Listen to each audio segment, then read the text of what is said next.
Good morning. It's time for Comics and Coffee with Cliff and today's guest, Lady Fantastic. Hello. Thank you much for having me. I'm very excited to be here. We're super excited to have you. We'll be back in a moment. Okay, bye.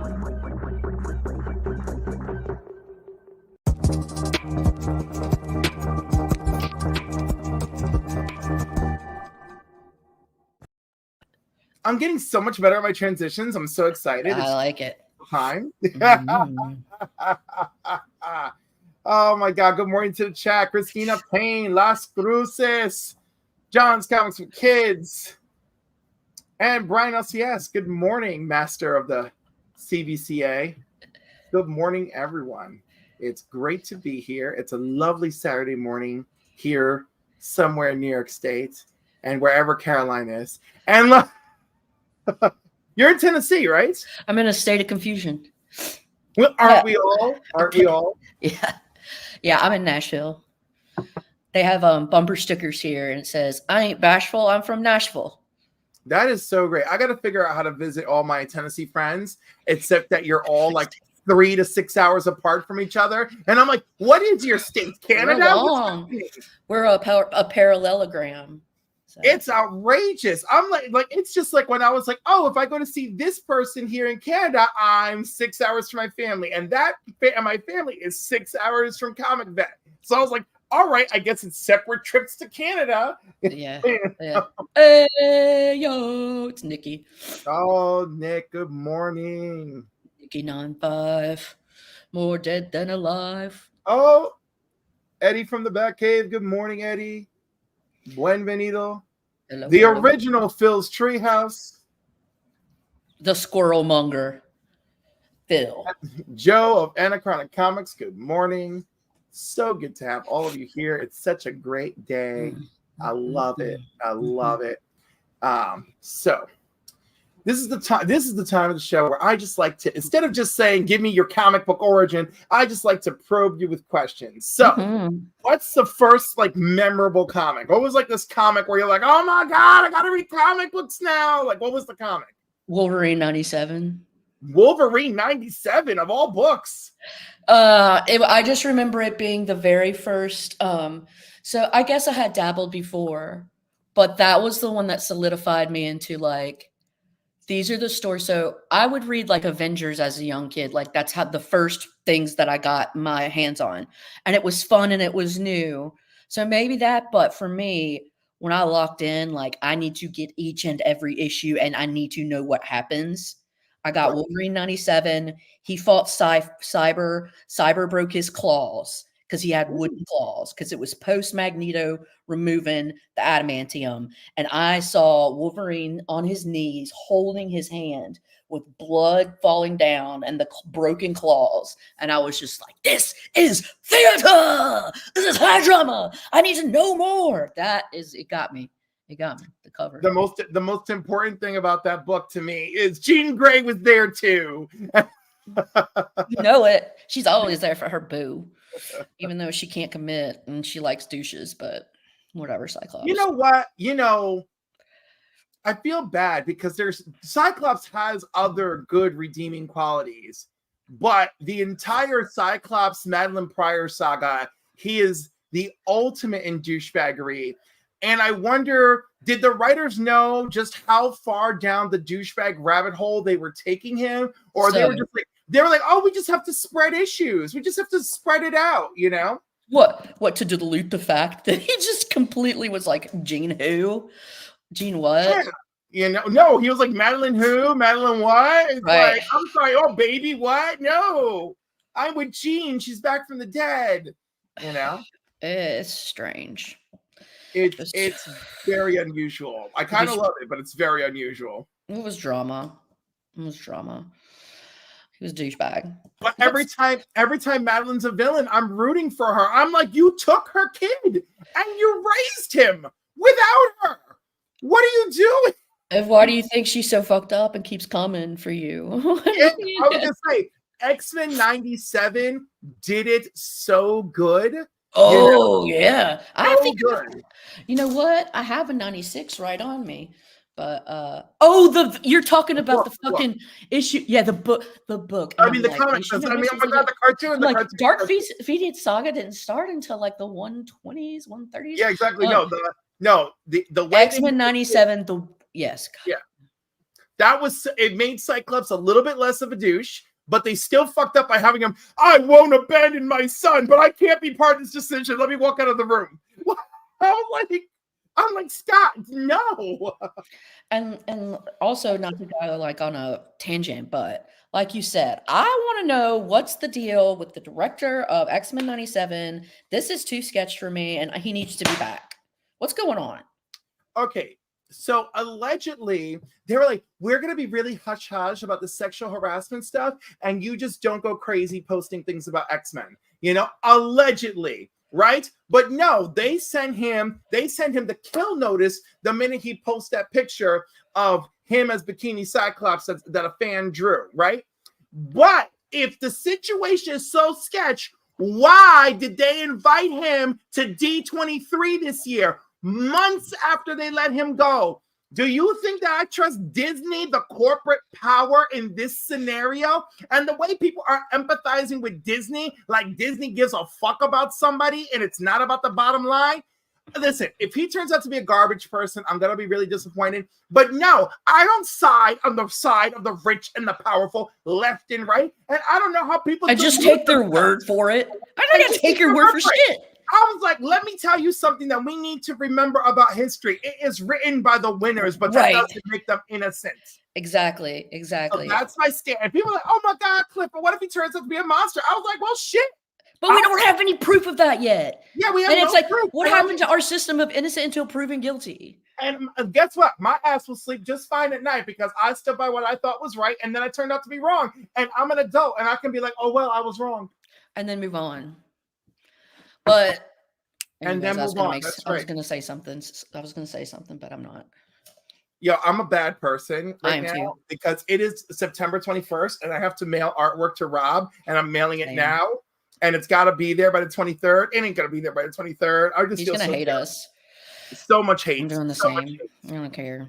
I mean, it's not going to be a lot of hate, but it's going to be uncomfortable. It's going to be a little hate. It's going to be a little. It's going to be a splash. And when he gets them, he's going to be like... But then, like, this is going to be amazing.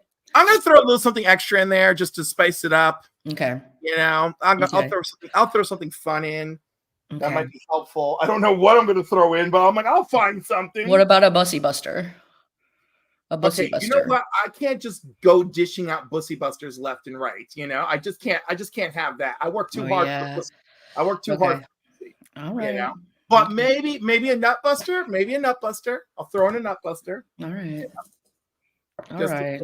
Good. Oh my God. See, I do too much talking. I didn't even I got through one question with you, and look how far off the rails we got. Bussy busting needs to happen too. It's gonna happen. It's gonna happen. Okay. In the meantime, tell me a little bit about how you fell in love with Gilda Radner. Okay.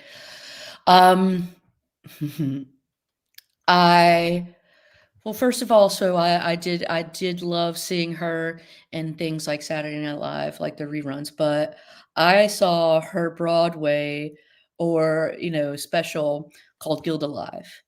And that's when I found it. I found it on VHS. It was so hard to find. And I watched it over and over again, but it's just like a series of her best skits. And, her is like Emily Latella, and then there'd be like Father Guido Sarducci.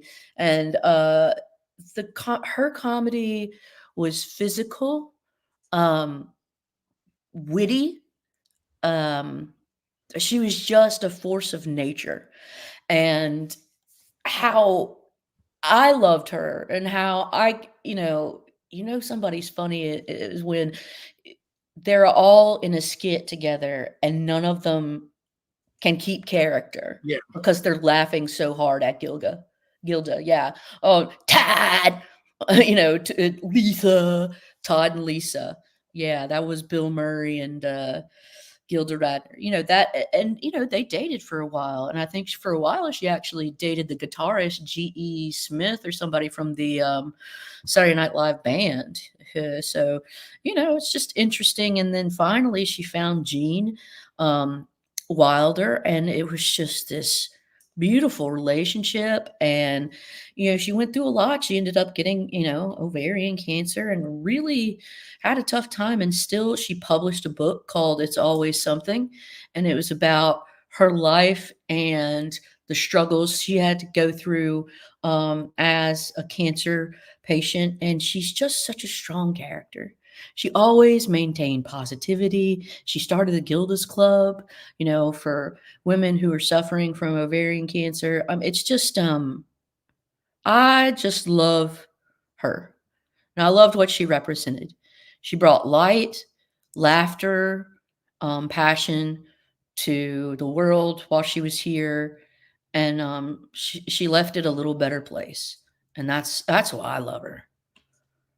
That's fantastic. And it's so funny because I always loved her when I was younger, just watching the reruns because of Baba Baba. Baba Wawa, when her and what's her name, Madeline Kahn, Marlena Dietrich, she did Marlena Dietrich together. Yes. And then Marlena Dietrich and Barbara Wawa, that is such a funny one. It's the greatest. I love Madeline Kahn so much, and I'm so sorry that we lost her too early. We lost her too early. The last thing I remember watching her on was on the CBS Cosby Show. Oh, I watched her on Mixed Nuts. Do you remember that movie, Mixed Nuts? Yes, but you know, my favorite role of hers of all time is Lily von Shtupp. And Clue, yes. Oh, yes. Oh, and Clue. Okay, so Lily von Shtupp. No, Clue. Wait, Lily von Struck. Wait, what's that from? Shtupp. Lily von Shtupp. She's in Blazing Saddles. I'm tired. I love that too. But no, Clue, I love Clue, and I love her in Clue so much. She's great. Another brilliant physical comedian. Could deliver. Was classically trained as an opera singer. Had the voice of a goddess. Was what's his name? Al Brooks? No, Mel Brooks. Mel Brooks. His muse. She was his creative muse. But she was so talented on every level. Do you remember she had her own TV series? I think for a short time, but she's brilliant, beautiful, talented, smart, just. And one of her last 2 episodes, she had on a professional drag queen friend of hers. No way. From the New York City drag circuit, because she knew the show was going to get canceled. So she was like, F the censor. Bringing my friends on. Everybody. So the whole plot of the series is she is the actual writer of her husband's novels. Her husband is the novelist, you know, out and about. This female writer is challenging her publicly because they suspect that the husband isn't the real writer, right? So this whole thing so they're going to it publicly, and this woman, the whole episode is just tormenting her life and showing up at her neighbor's door and seducing her neighbor, right? To try and get the dirt on them. Or I think it's like Madeline Kahn's husband is secretly the writer, and Madeline Kahn plays the writer in public, right? So they're on an evening talk show like Dick Cavett or something, and they're going at it over who's who and what's what.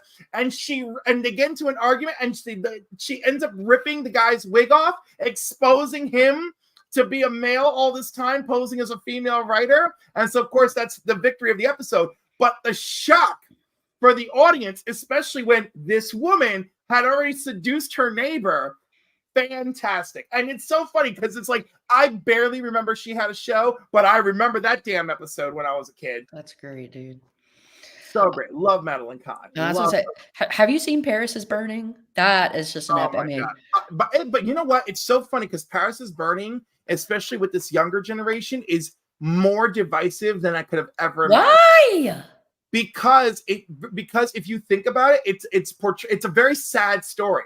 It's tragic. I mean, right. But the drag queens in it, if you go back and look at their reactions in real life, we're like, our lives aren't this sad. Like, this is not the story we wanted to tell. Right. But And that was the truth of the time. but it wasn't all of the truth, right? And so, like, I mean, I still love it because That's I grew up, fair. but like they are all saying like this is not, if we're going to be remembered, we don't want to This be is a remembered. small microcosm of what Right. really. This is a microcosm of what we wanted our lives. Because like you had the whole club kids scene and stuff going on at the same time, you know. Yes. Yeah, and people barely even understood that as it was happening. Oh, well, that's how we got RuPaul. I mean, we wouldn't have Drag Race if it weren't for the club True. kids. Yo, if it weren't for the club kids, RuPaul burst from that shell like the phoenix coming out of Jamaica. Oh my God. Work. Cover girl. Good morning. Oh, I love her. My love. There you go. I loved when RuPaul was in the Brady Bunch movies as the guidance counselor. Oh my God, so good. And she's like, and you better work. I want to get Dan, work, you know. I wish RuPaul was my guidance counselor. She is really. Everybody needs RuPaul as their guidance counselor. I would say so. Yeah, actually, it's funny. RuPaul's not my guidance counselor. It's really weird. I don't know about you, but do you ever find that there's someone in our life that imprints on us and they take on a co-starring role in your story, even though they're barely there? Yeah. Right? So for me, it's Phil Jimenez. Phil Jimenez. He's so hot. Phil Jimenez has a co-starring role in my life. And I told him this. I was like, you are my Oprah. And he's like, why? I was like, I don't know how it happened. I don't know.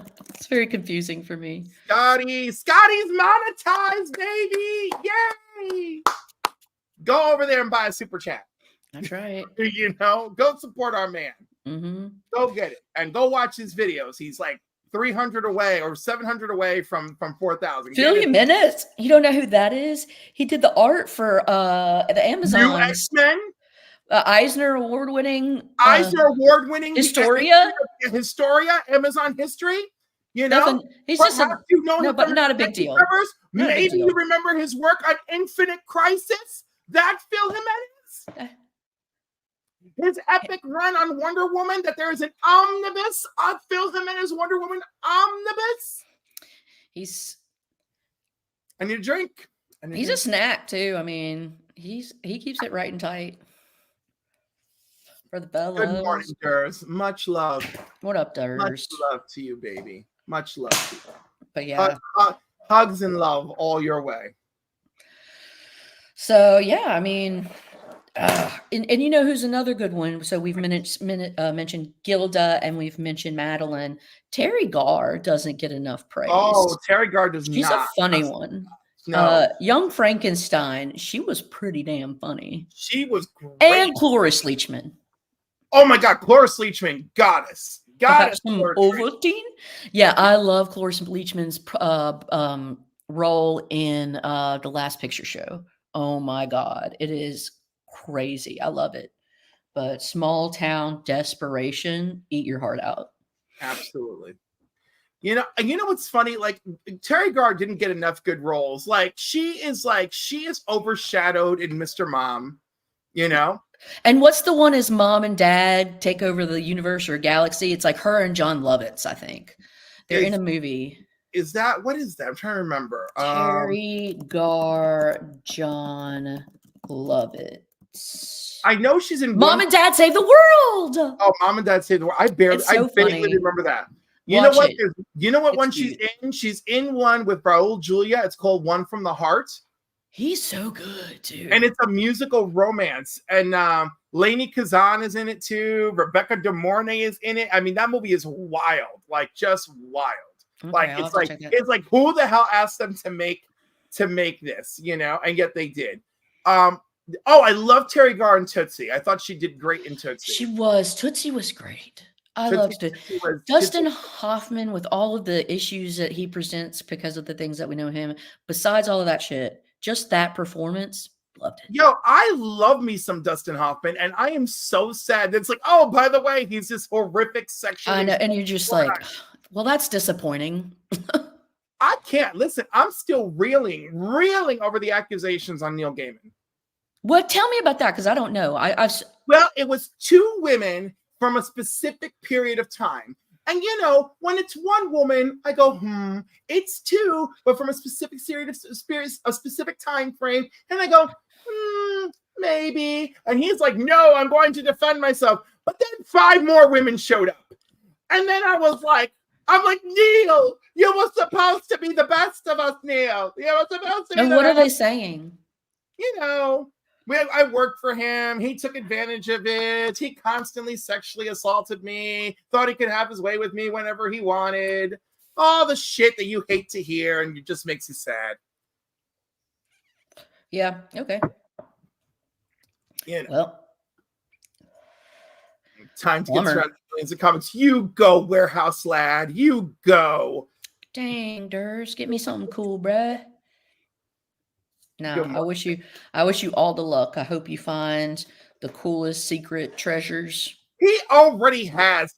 Please, that boy, he's nutted so many comic book nuts in the last 2 days. He is just fine. Comic book nuts. He hit, oh my God. He hit a reservoir of Alex Ross variants. Then he hit a reservoir. Where's this at? Where is this at? It's his LCS. He's working for his LCS, and they have a warehouse full of comics. George, you got a job at your LCS? That's so fucking cool. You little so-and-so. Good job, brother. So that's it. That's his new job. He'll be there full time, and we can look forward to seeing more of him. So that's great. Good. Hey, G-Man. So it's going to be like college for him. He's going to have to learn. Beyond college for him. Yeah, it's going to be great. It's ultimate learning experience. It is the ultimate learning experience. It is. Hey, G-Man. Oh, my goodness. I forgot that I was supposed to be asking you questions. Okay, what's up? Dude, Diddy. Bro, I cannot even believe that for me, he did the stupid videos when I was like, 12, 13, 14, no, getting jiggy. No, that's Will Smith. But, it's the same shit, just dancing with Mace. And I just thought, hey, he's just kind of a goofy dude. Bad. He's bad, man. Oh, my God. And it's funny. I was like, well, he's a little wild. Well, he's a little goofy. And then you see that video of him. And now I'm like, dragging that girl by the hair. You're like, oh. And now I'm like, did he kill Tupac? Because I'm feeling like maybe he did. Did he have something to do with it? Did he kill his best friend? I was like, is it beneath him? And Biggie. I think he may be responsible for both of them. Yeah. Could he have done it? I don't know. Things are possible. I love how everyone is voting wrecked Bussy Bottom for him. 19 votes and it's 74%. He's getting wrecked with the Bussy Bottom. Yeah, listen, I don't know what the future holds for him, to be 100% honest. But if that man goes to any prison, he's gonna be a wrecked Bussy Bottom. Now, if they send him to blue collar prison for some weird reason, he might be able to exert some of that top energy. If he goes to hardcore prison, he's gonna get wrecked. They know what happens. They know. Okay, what prisoners do to men that do violent crimes against like females and kids, and men. Dude, there's justice. That's one nice thing we could say. So far, none of this has involved children directly until we find out more. Yeah, for now that we know of. There may be some minors. We don't know. Listen, he did some terrible things to some women, and he's definitely done some terrible things to a couple of dudes who come forward. So probably more dudes than we think. Oh, I'm sure it's more dudes than we think, because those rumors were going on forever. You heard that video, that Meek Mill. You heard that. You think that he's the only one that dude? That. Yeah, no, he's a monster. The story is ever unfolding. Girl, woo! I just, it's like, I am so vanilla. Like, I'm just thinking, maybe a little missionary sex, maybe a little something a little wilder. And then, like, you hear that and you're just like, I don't live. I don't live. You did what in the back of what club? For how many days and had how many IV drips? Right. And the father from Family Matters. Oh, my God. Yeah. So Carlito, I think even some of the agents said something to the effect of he's just as bad, or if not, or worse than the Eppers. Dude, we will bring you tea. I will talk about shit. that will make you uncomfortable, because that is the job that God gave me. I'm just kidding.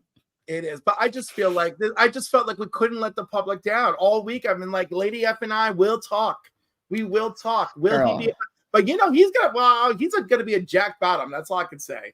Now, of course, with our luck, because there is no justice in the universe, he will get in there and he'll enjoy all the bottoming that he. Yeah, but you know what? There's not in prison 1,000 bottles of lube. So. Those men know how to use spit. It's got to be a hell of a loogie, man. But I mean, once you're at it enough, you don't, it doesn't bother you so much.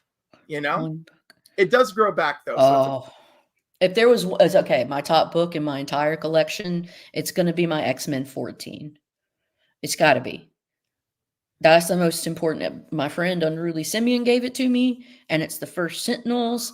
And X-Men is my mainstay. Hold on just a second. My cat is meowing. I'm gonna have to go let her inside. I'll BRB real quick. Give me a couple seconds. Miss Kitty's meowing. X-Men number 14 isn't just the first appearance of the Sentinels. It's also the first appearance of Boulevard Trask, because we should know our enemies in comics. Okay, I'm coming back. If there's one thing you guys got to know, it's the cat love is real. Ignore your pussy. Yeah. Okay. Yeah, that's what I go for. What book would you save, Cliff, if you were in a fire and you could only choose one? Let me tell you, I've worked so hard this year for my Marvel feature number 1 and my Marvel team up number 1 that whichever one, if I can grab both, I'll grab both. But if either one are in my path, I'm snatching whichever one is there and go and running for the door. Up and coming match, Mace. So here's the thing with Mace that I thought that was interesting. I think he got out. Now he was like, this is crazy. I just want my money. Like, yep. He found God and kept running. He's like, I'm with the Lord. Bye. Never questions up and coming. No, I mean, Mike, it's like, obviously you look at it in an entirely different context now. It's just like, was shit so bad that he was like, the only way I can atone for this is because I need Jesus. And then what about the whole shine thing? I heard that stuff's kind of getting riled back up again. Yeah. Love that, Cliff. Nice lady. Okay. So what books you guys put in the chat? Like, what in your collection, what would be the book that you saved? What is your book? What's the one? Wait for the interviews when they kept Mason Shine. Oh, I'm sure they got plenty to say, but they didn't want to say anything until they made sure that he was behind bars, because he's dangerous. Oh, Mace may not want to talk at all. He'll be like, I found God. Leave me alone. Yeah, I got my money. He gave me the rights back. I'm done. I'm out. Like, I got to go, baby. I got shit to say. Yep. Anyways. So by the way, like, I got so triggered last night. I did not realize that I didn't put much stock or thought into the Nick Fury Shield comic book series, but it is a very short series with fabulous covers. Really? Yeah, issue 1, that wild shit on the cover with like Nick is like all. Who's writing? Who was writing it? It was Steranko was writing and penciling. What? This new? No, the original. Oh, yeah. Okay. Yeah, no, I don't know. The new one's great too. I'm not thinking about triggered by this one. Yes. Yeah, triggered by the original. Yeah, and I was like, for that cover, I was like, oh my god, that cover's fat. It's so. Although every cover in this series, y'all, I'm telling you, every cover, the Christmas freaking cover with the hate monger reflecting in the bulb. Yeah, there's so many good ones. The Dolly one, there's just such great ones. But anyways, that's just one I have for now. Yeah, crazy. And that doesn't count as one of my 5. No, of course not. But it's fabulous. Okay, thank you. It's as fabulous as you are fantastic. I tried. All right, so. Mike, I love you so much. Oh, Sweet Paprika number. Yeah, Mike is gonna save that Sweet Paprika. Yes, he is. He loves that. He loves that writer. That. Yo, Mir Gandolfo. The love is undying. For real. All right, I lost my questions that I had for you because I'm that guy. What am I doing? Are there any upcoming comic book releases that you are particularly excited about?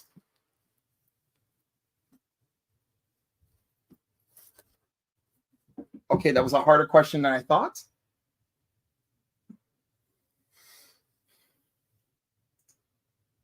Why? Oh, you're on mute. Oh shit, sorry about that. All right. No, I'm gonna tell you right now, like I haven't been collecting.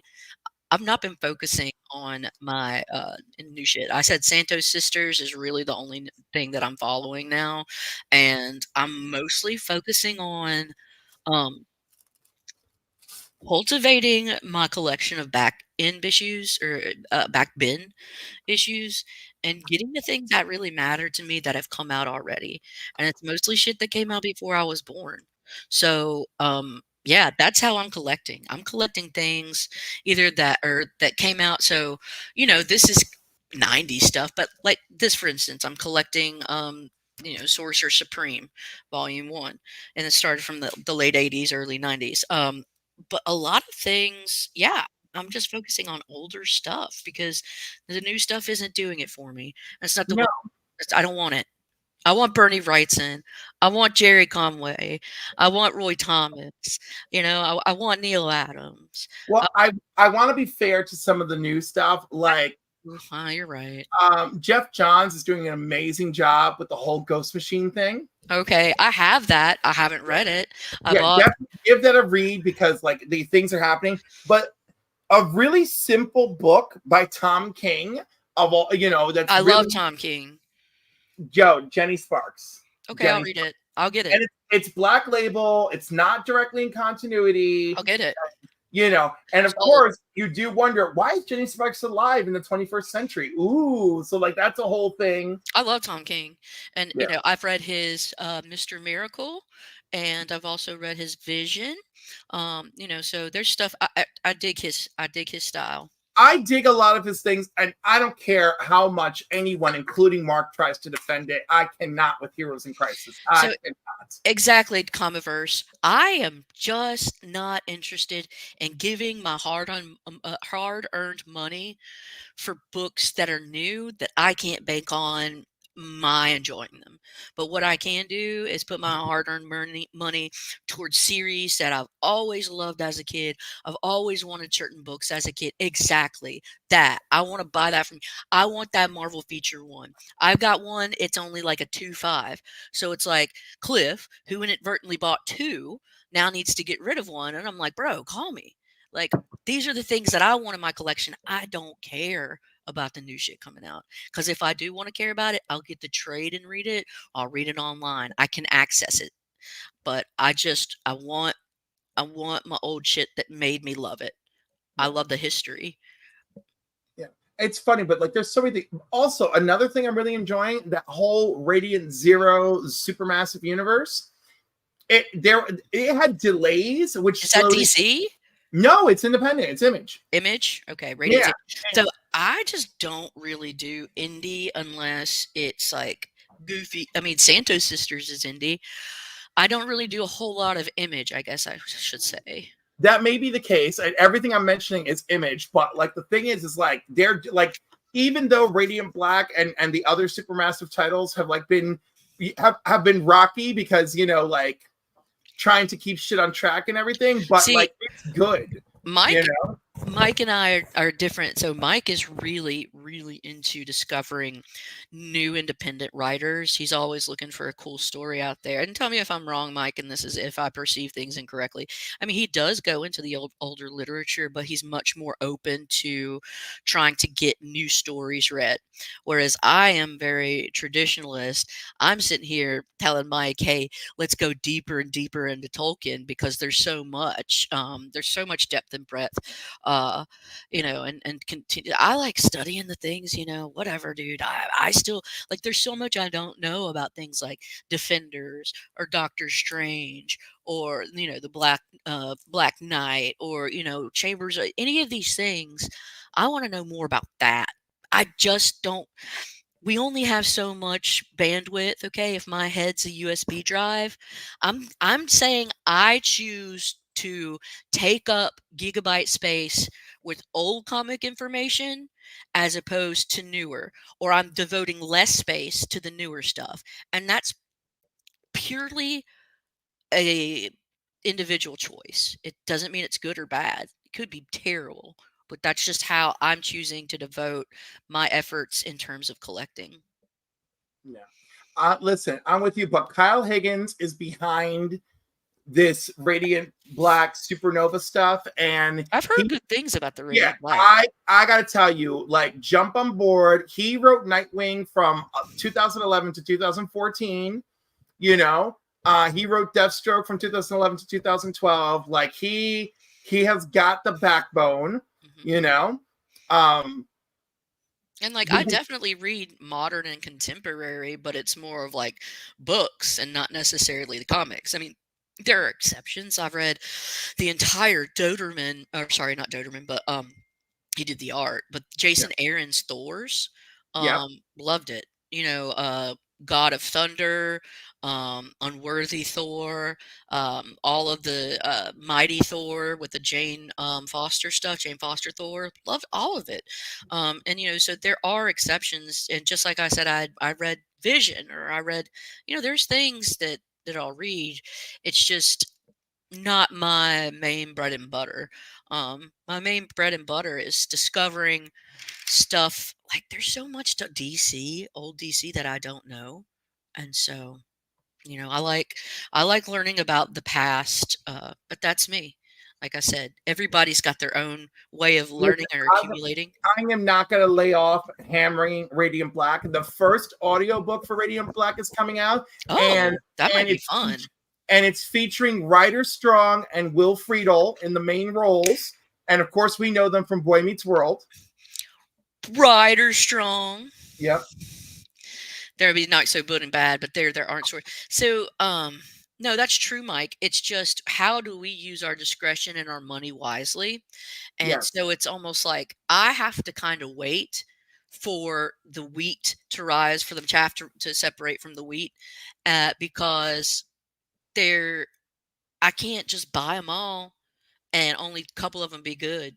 So I'm going to wait. I'm not going to buy them. I'm going to wait for the people that do just they read all the new shit, and then you hear a subpopulation and it's something starts catching steam and getting more, you know, praise or whatever. I'll check it out. But, you know, right now I am going to stick I want to find some Dick Ayers, you know, Ghost Riders. I want to find some old school Tales of the Crypts. I want to find some 50s Cubert art, you know, just stuff like that. Word of mouth is good. And that's usually how it works. Word of mouth is how I got into Immortal Hulk. You know, I got into Immortal Hulk probably around issue 5 or 6. And it was because everybody was saying, whoa, this shit is fire. So, like I said, I'm not a person that completely goes off new stuff, but I'm very choosy. Yeah. Anyhow, that's I've made my plea, and I'm sticking with it because I feel like people are like, oh, Energon universe, you know, like, oh, you know, Ghost Machine, which, you know, worthy, right? But I'm like, but Supermassive, he's working so hard to give you something new and amazing. But I'm gonna shut up now about that. I have Mike, 3 years it's been.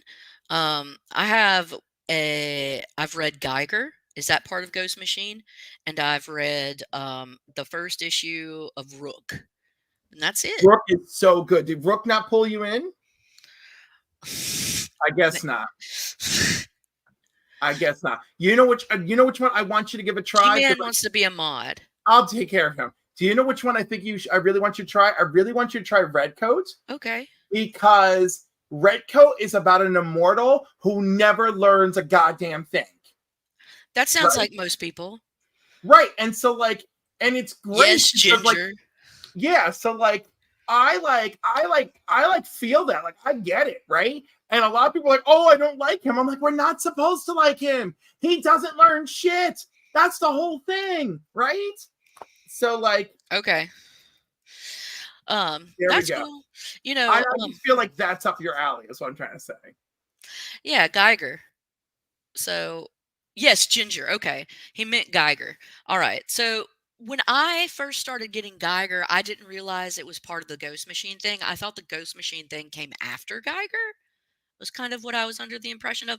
But yeah, if you yes, I definitely bought Geiger when it first I got the first like 4 or 5 issues of it. Um And I also got the 80-page giant. It had a that was fun. I And that's liked the first that. appearance. I think the 80-page giant is the first appearance of Redcoat. Okay, so yeah. Anyways, It's great stuff. It's but great stuff. everybody, you guys got to know that there's no wrong way to read or collect. You do it on your own terms, the way it makes you happy. And if somebody says, "Well, I do it differently," that's okay because they're not the same person as you. It's a live and let live, man. So as long as we can get our jollies, do it however makes you the happiest, you know? And and I believe in that, and like 80% of my heart. But then we'll talk about something I absolutely find volatile. Tell me about that And 20%. I need to know then about that 20. Then that 20%, it's like, well, Amanda Waller. And I was like, you shut your trap hole. I heard guys bitching at the comic wall about how they can't stand hearing about stories with Amanda. Is the lady F way? You're right, hi Leah. It's true.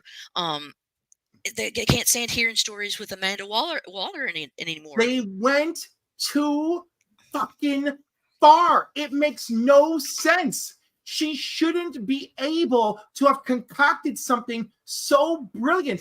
She is not one of the smartest people in the DCU. And if she suddenly was, name some females that are some of the smartest females in the DCU. Because I'm not, I could tell you who I might think, but it doesn't mean that it's By true. the way, do you know who one of the most brilliant people, brilliant women in the DCU is supposed to be? Poison Ivy? Power Girl. Sorry. Yeah, Power Girl's supposed to be. Is.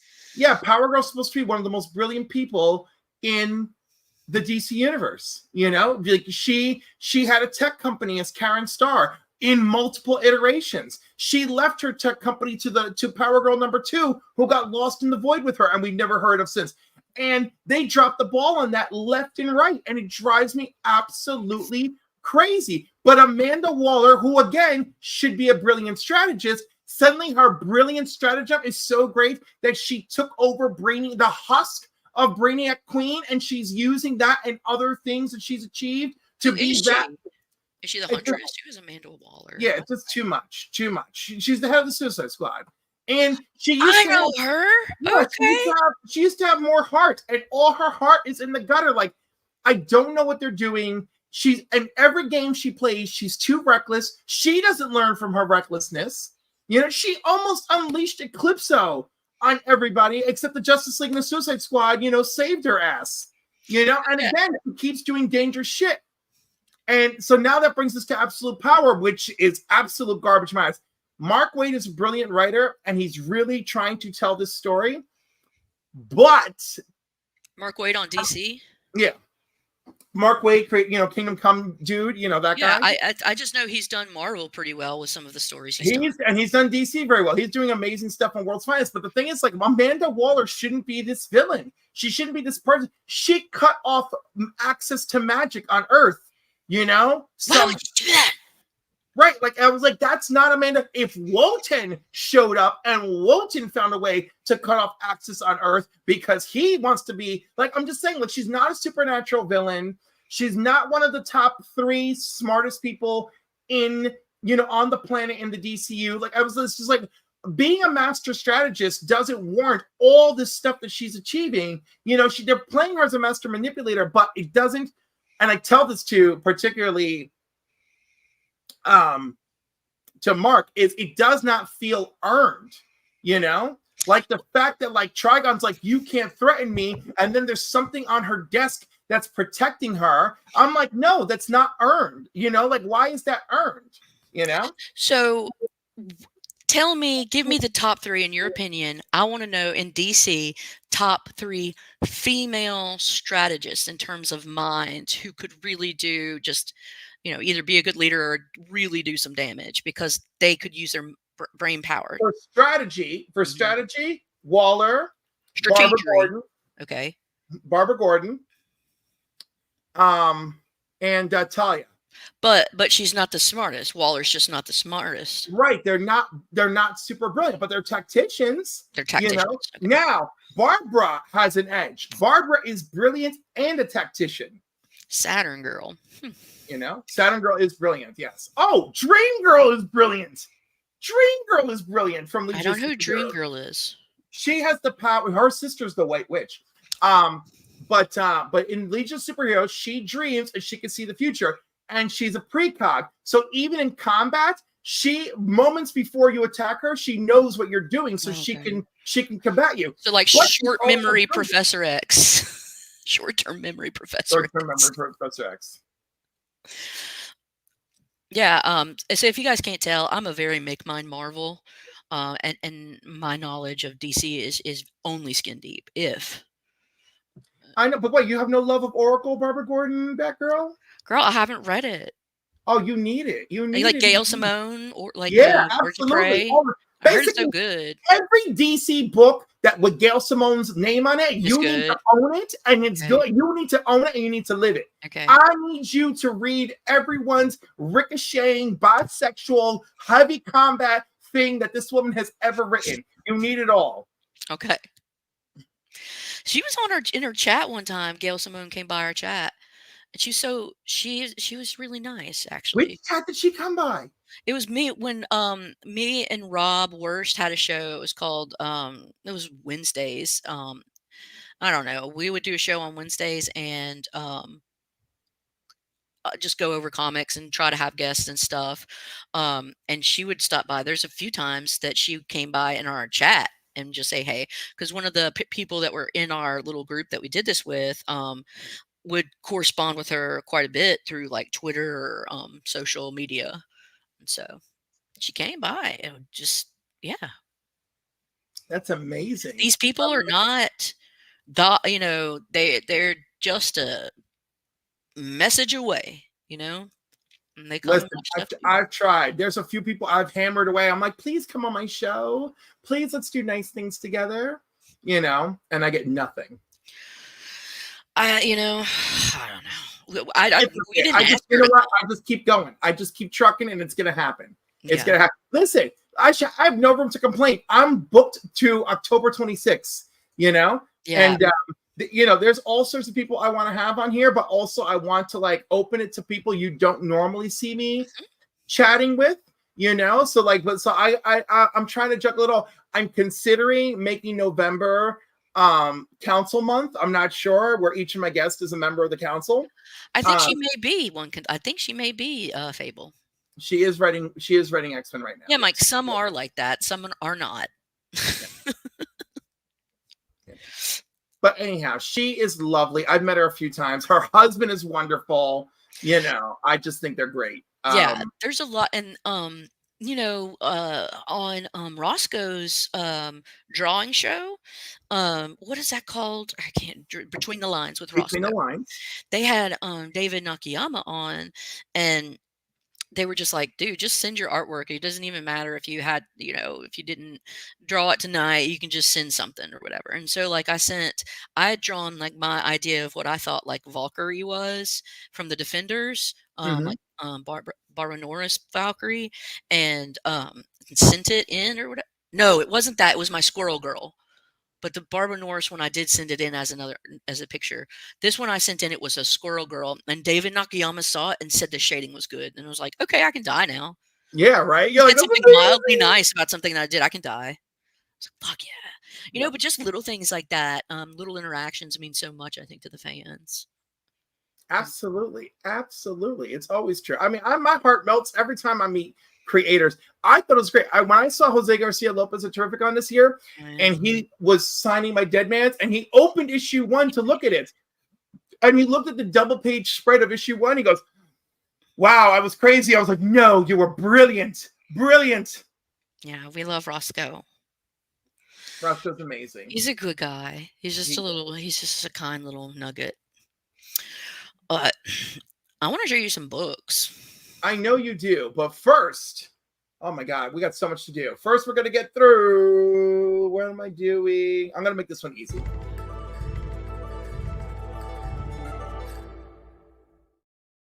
So my comic of the week, I'm just going to keep it to the point. I'm going with Jenny Sparks.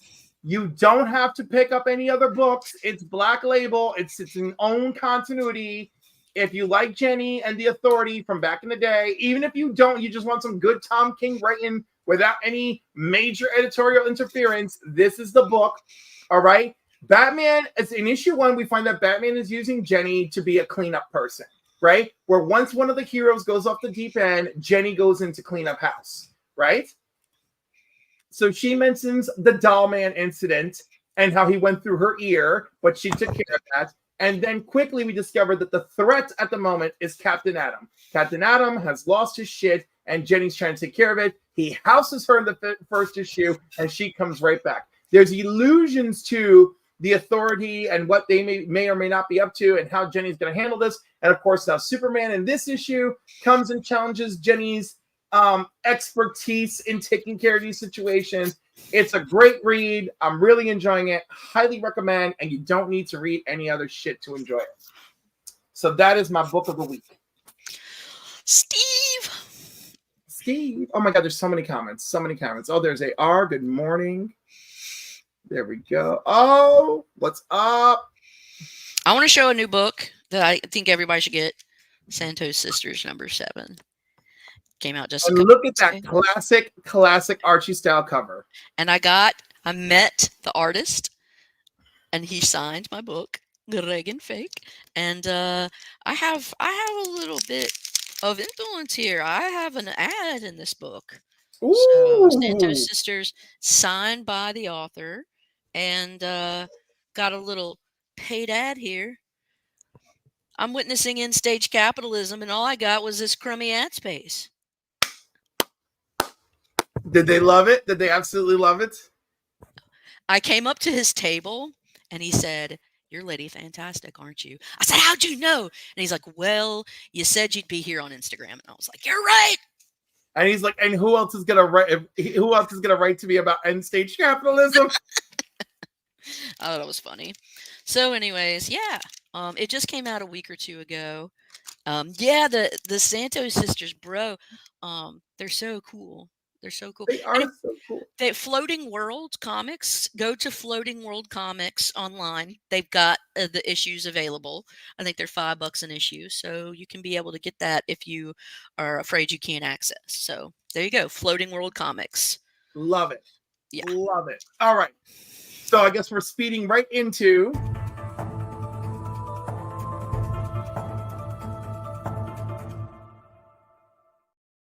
Bussy Boston. What did you bring for your Bussy Buster? What is a Bussy Buster? You know what a book that was so good that it made your bussy bust out. I'll do one. I'll Bussy bust you. There we go.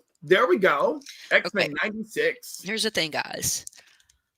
All the shit that I would read, like Mirror Island drama from like New Mutants and stuff, and X Factor, where Legion was there. The New Mutants were on Mirror Island, and old boy Legion was running amok, and the Shadow King was jumping from mind to mind, and it was just a shit show. And Moira was there. They were all staying with Moira. She is a ginger, and she's a scientist. And clearly, I've always looked up to Moira McTaggart. She's one of my favorites. She had a very strange role in the Hoxpox, but that's cool. Whatever. Infinitely many lives. Well, 9, 10 lives. The 10 lives. Yeah. So, the first appearance of Moira. This also, I think, has got some stuff about Lilandra as well. So this is really cool. We start learning about this is coming right into the Phoenix saga, and so this is good shit. This is Claremont magic, and it burst my busses. It burst them. They were busted. So I love it. I love it. Yeah, it's a Bussy Buster for me. My Bussy Buster is pretty simple and to the point. I forgot that I picked this up because I was more interested in something I picked up with it. But this gentleman offered me a really nice deal. And so this is one of 2 books I picked up. And it's the first appearance of Rhodey. Love it. It is a Bussy Bustin'. Yes. Very great. 115? Is that the issue? 118. 118. Okay. And the gentleman who sold it to me, this is his childhood copy. Oh. As was the other book I picked up from him. So, it's just super special. Yeah. Starting in Iron Man 121 through 127's Demon in a Bottle. 128, actually, because I think 128 is the like main one. Yeah. Who Dad's a guy you should have on here, Cliff. I'm just gonna Of say. course. I Okay. want Who Dat on here. You know, you need to get him on here because and maybe it's just because I'm selfish, but I feel like he's got good taste in books and stuff. But it's probably because we have a lot of overlap in taste. And But you would know who else I want to have on here? who's that? Steve. He's a good one. He's a good one. You need to get all the peoples. All the DM me, peoples. Steve. DM me. Get in there, Steve. Show him what you got. He's a toy man. Also DM me. And who dat? Hit him up because you got to show him the knowledge. You got to impart information to the people. Absolutely. Absolutely. I got a badass. Hold on, I'm looking at October. I'm looking at November.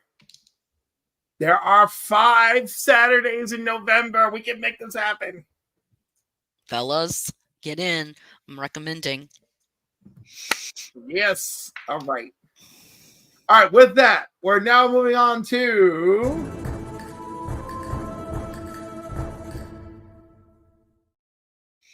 It's Rated or Hate It, and we all know how much I love it. We're going to start with our 3-year cover price retrospective top 10. I'm going to be fast. Look at this madness. Red Room, number 4. Fantagraphics, Jim Rugg, 1 in 10. Spawn, homage variant. Do we rate it or hate it? I rate it. The reason why I rate it is because, frankly, the story of Ed Piskor to me is tragic. There's just pain all around. And what I'm going to do as a human is try to honor the work that he did, regardless of how we feel about all of that. I still have a great level of respect for Ed Piskor and the body of work that he created. And so for that simple reason, I'm going to rate this as this was one of his final titles, you know. Absolutely. So on a scale of 1 to 5, with 5 being a must-have collectible and 1 being, hey, there's an audience for this out there. Yeah, okay. Then I'm going to say, can we do half points? You know, people really want to go for the half points, and I was like not going for half points. Okay, I'll give it. I've allowed half points before, so I'm not going to. Well, then I'm going to put it at a 3 because it's just like if you want it, take it. If you don't want it, don't take it. But I'm going to put it there because I think it has it just matters. But that's my opinion. Yeah, no, I'm with you. I am also. I'm going with a 3 as well. You know, I think it's fine. I'd happily own one. You know, and of course, I do find his story quite tragic. But yeah, I would go for that. All right, next up probably is not too big of a surprise. Hot off of What If on Disney Plus, it's Ultimate Fantastic Four number 22, and of course, it's that little introduction of the Marvel zombies. Yeah, rate it. All right, what are we giving it? Okay, do I care about zombies? No. Do I care about the Ultimate Worlds? It was such a big deal to get that Marvel Zombies thing. And I'm ambivalent towards zombies, so I'm going to do another 3 and say if you like zombies, you take this. But it's big enough to me. It's a big enough event to me to say that it's a solid 3. Yeah. And so Bobby clearly really likes his zombies, and so he gives the full on 5. Yeah, he does. There we go. Also not a crazy zombie person, but I did enjoy the story, and I also appreciate the cultural impact of it. So it's a 4 for me. Yeah, you know, it was a big deal. Marvel Zombies really were a hit. They truly were a hit, and it's still a lingering hit, which is interesting. Yeah, some great variants. Speaking of lingering hits and Disney Plus, that brings us to number 8 from back in the day, and that is the new Avengers number 11, Ronin Part 1, which of course is later to, I believe this Ronin is revealed to be, this one's revealed to be Clint Barton. I like this story. I don't think this is a particularly bankable book. No. So I'll give it a 1. But in terms of the story by Bendis, love this series. Don't think that this has much significance. That's my opinion. I mean, I enjoyed what they try to do. I wish they had been able to do more. They really seem to be able to like kick things off and drop the ball, you know. And and this one falls into that for me. I'm giving it a 2. There's more than just some significance to it. I enjoy it, but it's clearly not for everybody. So that's where I'm leaving it. Now, the next one speaks for itself, needs no introduction, totally legendary. Also, good morning, Old Wolf Tony. Love you, baby. And that is Ultimate Fallout number 4. That's going to have to be a 5. Right? It's just a 5. Miles, it's a 5. It's a 5, baby. Yes. You know? That's it. Done. Just you know, right? Like there's like if you don't understand, you just don't understand. Yeah, if you don't say that this is a 5, then you don't get comics. Right. This is a must-have. This is an investment book. This is your brother, your father, your uncle. This is all the things. It is there. It is a 5 all the way. It's 5 for the future. That's right. It's a 5. All right. Now the next one is immediately controversial. Let me read the description to prepare us. Okay.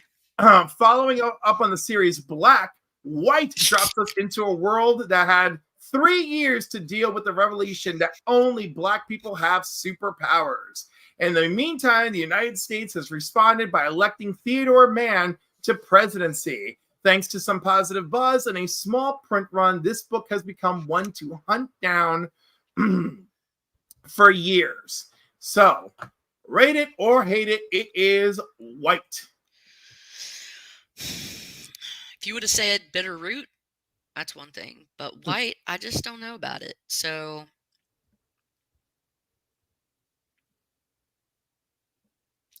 3.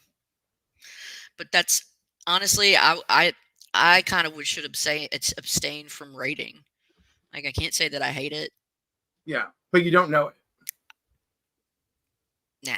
So I will say I backed both Kickstarters, the one for Black and for White. Yeah, what did you think?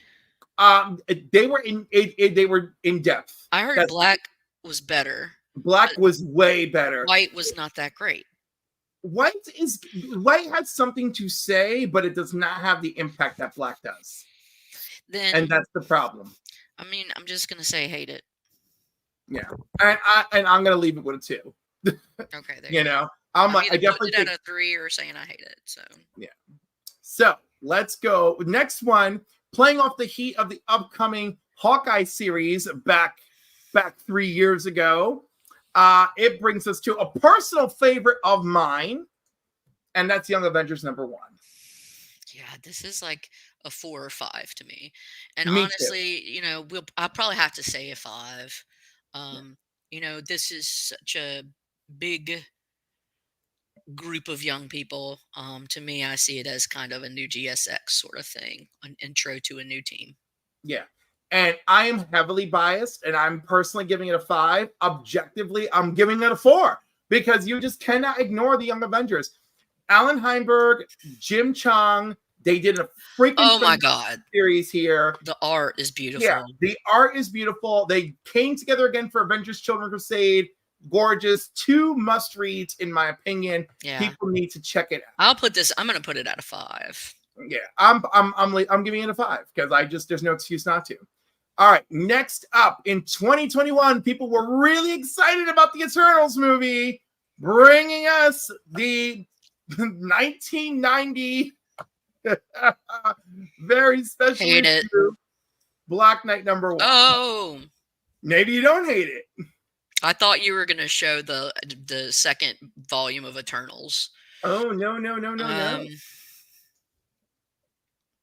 I think so, Phil. I think so. I say hate it because if you really care about the Black Knight, like I had shown a couple, like if you really give a shit about it, you're going to get into the older stuff. Like that stuff, hate it. Well, this story is about the older Black Knight. The original. And it includes Yeah, the first one, and it includes a reprint of Avengers 48. So then, why don't they just call it Avengers 48? Well, because there's a new story in there too. I don't, hate it. I hate it. Oh my god, I'm gonna give it a very generous 2, because it came out in 1990, and it's an introduction to the Black Knight for people. As much like nostalgia as I might have for it, I can't sit here in good conscience and say that this book is going to be worth anything down the road. Oh, I'm not, but I'm giving it a 2, not because it's going to be worth anything. I just think it's a nice entry point book. Roy Thomas signed your copy. Well, that, I'd give it a 4 then as well, Bobby. Yeah. By the way, Roy Thomas, I'm afraid Roy Thomas will sign just about anything. He will. Because and I'm like, dude, you didn't work on this book. And he'll just be like, but that's okay. I was an editor at the time. Yeah, but not at this company. Stop it. Stop signing. Other people are so mischievous with signing. Like, my friend is upset by the way Jim Lee treated him when he signed his X-Men Annual 14 or whatever, the first appearance of Gambit. And I said, why would you hand him that book? He never worked on that book. Nothing to do with it. Yes, I was like, that's why he signed it and gave you a shit-eating grin, because he looked at you like your own pendejo. You doesn't know about his shit. All right, the next one also hot off the heat of Hawkeye. It's 2016 Hawkeye #1. Great. Love Kelly Thompson writing. Love the cover. Love what this represents. 5. Don't care if it's gone down in value. This is a great, fun story. I think it's a fantastic story. It gave us the basis for the Hawkeye Disney Plus series. 5 for me as well. Absolutely. If you want more Hawkeye Hawkeye, this is more Hawkeye for you. Show's great. Yeah. It is. Yeah, look at that. Hip hop's me. Read your books, folks. That's right. Don't you listen? These are not the days, all right? These people are tired and underpaid when you see them at conventions. Do not show up to fuck around. Show up to be a pro. Yeah, all right? Show up to talk to them about their work. Yes, and their love of their work and why you love their work. Yeah, for specific pieces. Yes, it's going to change your Let entire... them know you know. Let them know. Yeah, you got to let them know you know. You got to let them know you know. And it's okay to let them know what you don't know, right? But don't show up with a book that they have nothing to do with, because you think it's a good idea. Oh, no. All right, next up in 2021, the mere mention of Netflix or Amazon Prime would watch your books skyrocket. So, of course, we're looking at you. 1986's Grendel #1. Rate it or hate it? Grendel is significant. Is that Wagner's Grendel? This one is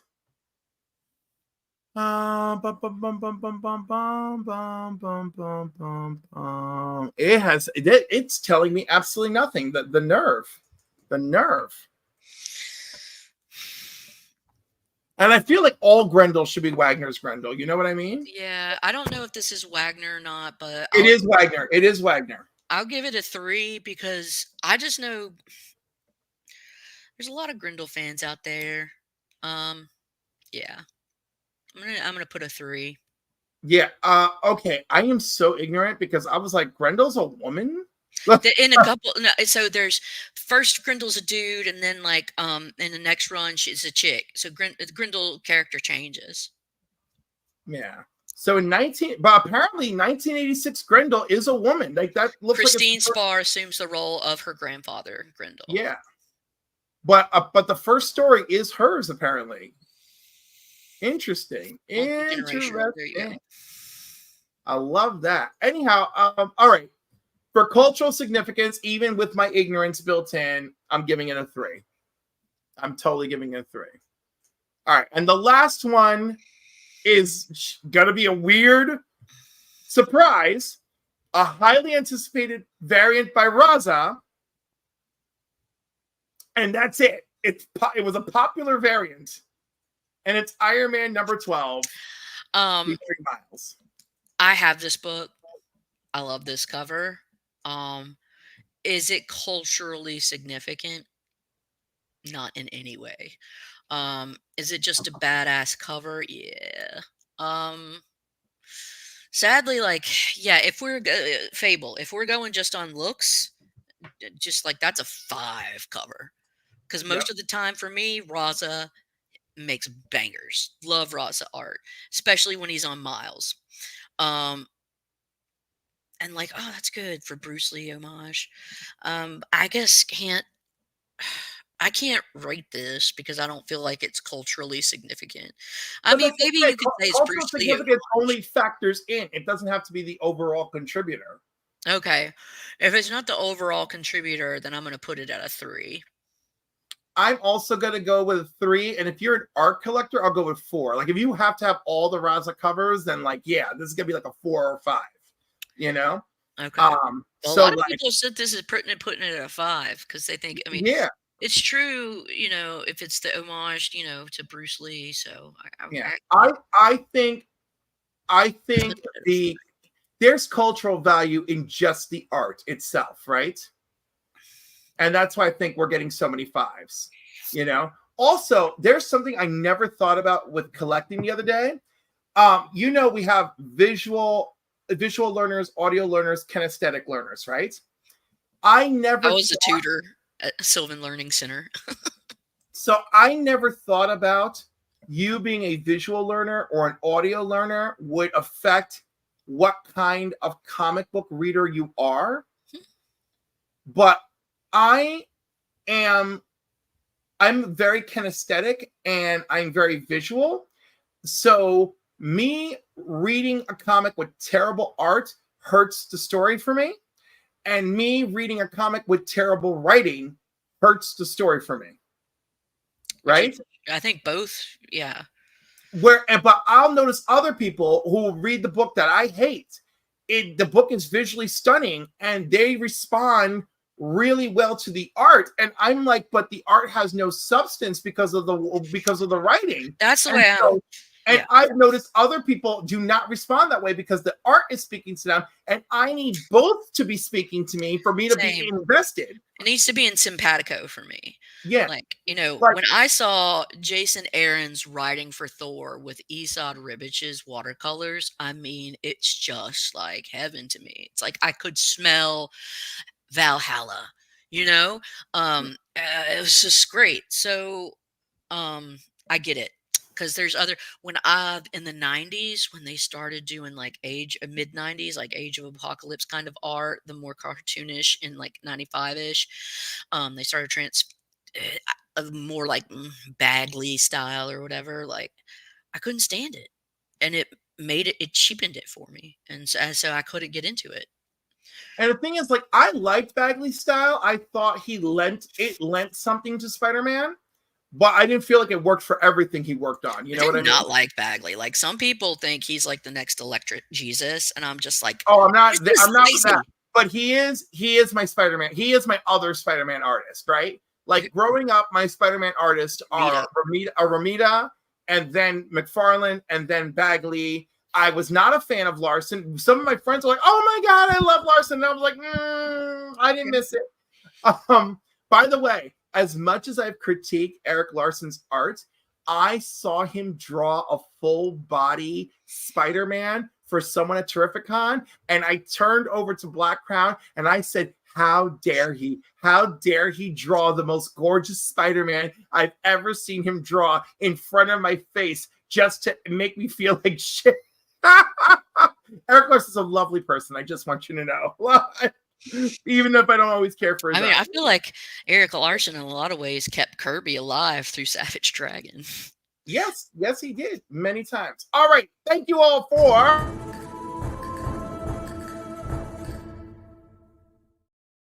All right, Caroline, this is your big moment. The time has come for the penultimate part of our day.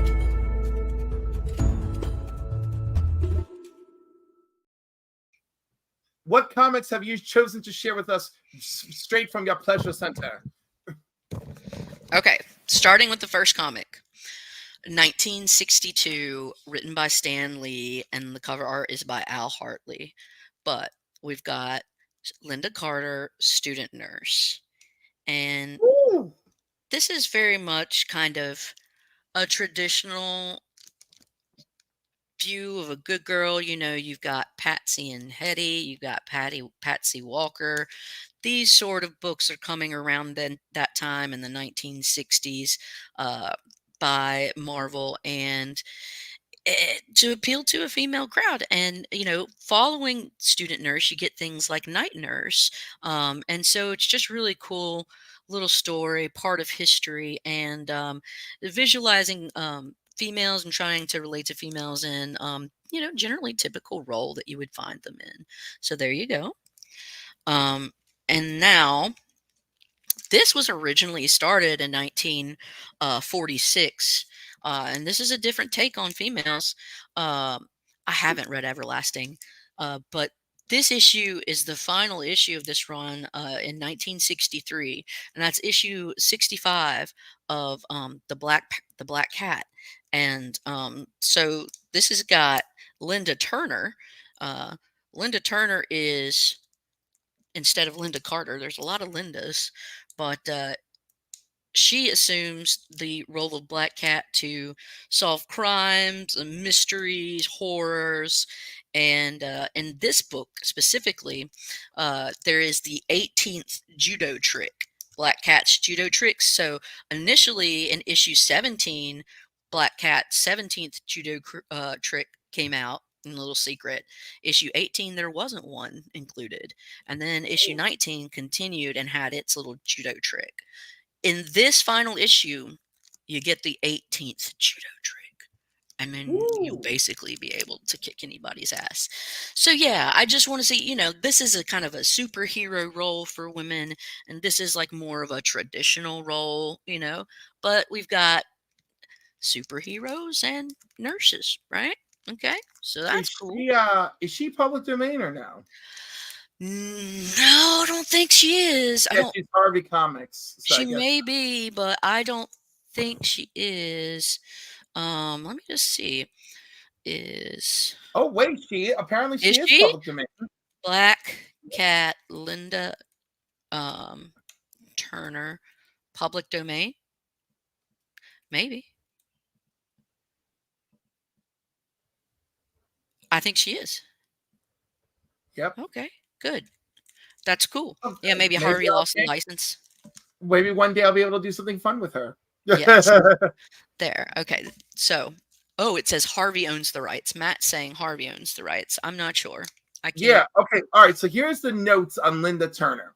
In the Golden Age, publishers were required to pay a registration fee to start a new series. They often used the numbering of a canceled series for new ones. Thus, Black Cat changed titles and genres several times. Issues 16 to 19 were Black Cat Western, which featured Linda Turner's adventures in the West. Number 30 changed it to a horror title, Black Cat Mystery, with her appearing only on one cover. Linda Turner was dropped, eventually changing back to just Black Cat. The series featured gory stories and covers that helped lead the creation of the Comics Code Authority to comply with them. The title changed back to Black Cat Western for 3 issues, featuring reprint stories.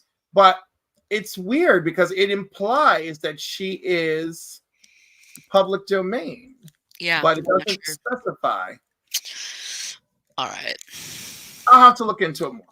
Anyways, there you go. These are first 2, and then we're gonna go to some underground comics here.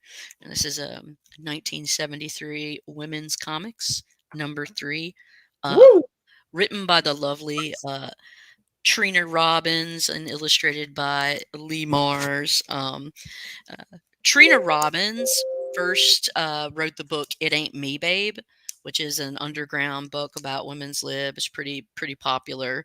And she also wrote for Wonder Woman. So this is just like, needs an abortion, lose 2 turns, iron deficiency, anemia. These are just like parts of being a lady, marry a doctor, prom queen, jump back 8 spaces. And so she's taking care of her babies, trying to fit this ideal model. She's tied to her writing, all kind of fun stuff. This is an awesome back. I want to show you the back and read it. But it says, Due to woman's greater endurance, lower weight, and more efficient metabolism, she's naturally responsible for most of the exploration in outer space and beneath the seas. Men happily find their niche in service occupations here upon Earth. And then you've got this guy going, "Curse this thing between my legs! Why wasn't I born a woman?" And so you see here, guys are getting to have all, or girls are getting to have all the fun, and the guys have to, you know, be the bit. That's fantastic. Great. It's great. So, Women's Comics number 3, 1974. Give Very, very adventurous 1974 book. Very, very adventurous. Get with it. We got brains. Come on. I love the slightly. I love the color of the cover. It's vibrant. It's like a hot pink kind of action happening. Yeah, it's very cool. So there's this. And then to couple that, let's get independent. Let's make our case. Let's go to Miss Marvel number 1. It's a wonderful. She was created by Roy Thomas and Gene Colan. Finally, something Roy Thomas can take proper credit for. Right, somebody. She actually first was introduced in Marvel Superheroes number 13. And then her story carries on into Captain Marvel 18. And issue 18 of Miss Marvel, I think, is first Mystique. I think 17 is maybe her cameo. It's like 16 through 18. Anyways, there's this. This is kind of about women taking the helm. She's Miss Marvel, and this is sort of a women's lib response. And Chris Claremont did get on the script, and he's responsible for creating Mystique. And with this, I also would like to show a book that was a gift from Cali Comics, but this is when she takes over the mantle of Captain, and I really think that's an important role for her. So it says starring Captain Marvel.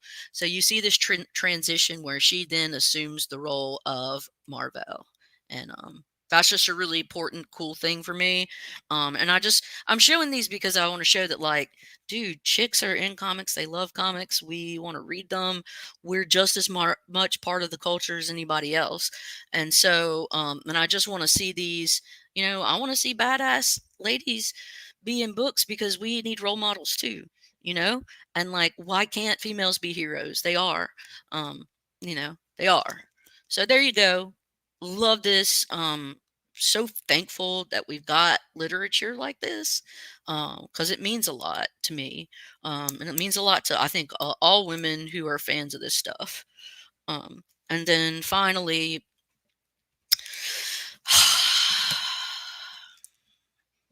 Yeah. Dark Phoenix Saga. John Byrne and Chris Claremont may have hated each other's fucking guts, but my lord, did they work magic together. And, when it clicked, it clicked. This is, she's interacting with the title here. This is basically where, Madeline breaks loose from the Hellfire Club and basically goes batshit on the X-Men. She's saying, the Dark Phoenix is not going to be, controlled by anybody, and she almost takes him out. Next issue, they're able to get a handle on her, but she's hot and bothered, and it's just such a wonderful story as you go through how the history of the Phoenix arose through the Hellfire introduction of the characters and the Hellfire Club, and then finally to this story. It's just beautiful writing. It's just my opinion. Beautiful writing. Writing that was for me. This came out in 1981. John Byrne cover. So I love it. I love it. I love it. It requires a very special video clip.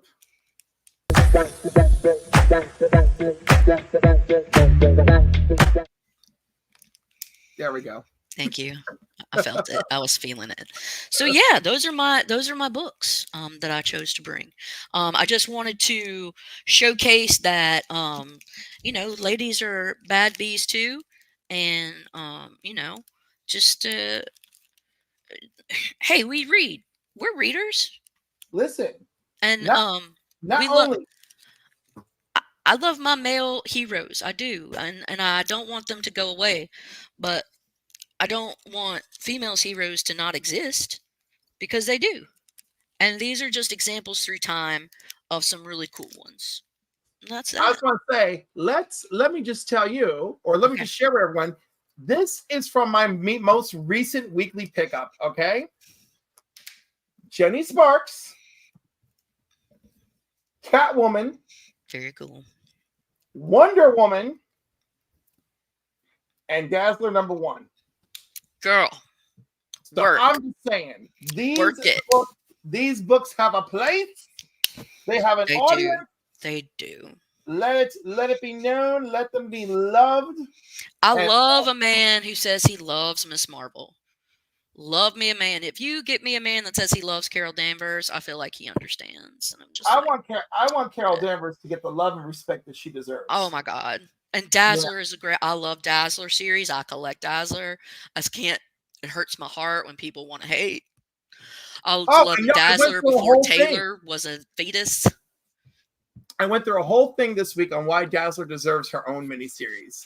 You know, Would just it not be the funnest? On Disney Plus, it would be great. I would love to see a real show. Listen, I get it so funny because people are like, Cliff, why would you even want Taylor Swift to do it? I was like, I want Taylor Swift to do it. I don't care. But I think there's a lot of fine actresses that could do it. Do you know who I think would be great and has acting experience? Who? Sabrina Carpenter. She's from Girl Meets World. She's got that espresso music single on the radio now. I think she would be great in the role of Dazzler. Could be. You know? She's a singer too, doesn't she sing? She's a singer. Exactly. Yeah. You know, and I think she's lovely. There's also a young woman, if we're gonna go a little older for Dazzler, the young woman who was on the oh my God, what was the name of that show? The Goldbergs, who played the sister's best friend. I loved her. I think she could do it. You know, Mark has broken free of the shackles of responsibility, adulthood to join us. Thank you, Mark. Yeah. All right, so I believe that was it. Thank you so much. That was a fabulous run of books, as always. Thank you. Always. You never cease to amaze us by your pickups. Thank I you. had a great time. I hope As did everyone I. well. Make sure you like, subscribe. Next week, Matt likes comics, and in 2 weeks, Bueller for Comics Curing Cancer. We're doing this, everybody. Hey. Please make sure that you've liked, that you subscribed, leave a comment afterwards, all that good stuff. Collect what you love and treat people the way you want to be treated. That's it, man. Be cool. I had a great time. Thanks for having me. Thank you for having me. Thank you for having me. Thank you for being here. Girl, I'll have you any day. Anytime. All right. Till next time, everybody. Bye. Bye.